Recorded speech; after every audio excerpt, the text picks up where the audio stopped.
139వ May Day సందర్భంగా కార్మికులకు అందరూ కూడా మేడే సందర్భంగా శుభాకాంక్షలు తెలియజేసుకుంటూ, మరి ఈరోజు ప్రపంచ దేశాలలోనే కార్మికులను అందరినీ అప్పుడు ఏకం చేసిన ఈ మేడే రోజు మరి డాక్టర్ బాబాసాహెబ్ అంబేద్కర్ కూడా ఇండియన్ లేబర్ పార్టీ కూడా పెట్టి కార్మికులను అందరినీ ఏకం చేసి కార్మికులను ఏకం చేసినప్పుడు అప్పుడు కొన్ని ఫలితాలు కూడా తీసుకోవడం జరిగింది.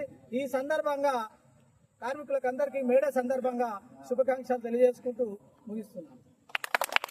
నిర్వహించినటువంటి మేడే ఉత్సవాలకు మన సోదరులందరూ వచ్చి విజయవంతం చేసినందుకు ప్రతి ఒక్కరికి కూడా కార్మిక దినోత్సవ శుభాకాంక్షలు తెలియజేస్తున్నాం. మేడే కార్యక్రమానికి అధ్యక్షత వహిస్తున్నటువంటి రేవన్న గారికి, అలాగే మేడే కార్యక్రమానికి వచ్చిన కార్మికులందరికీ ఇలా మేడే శుభాకాంక్షలు గ్యారేజ్ తరఫున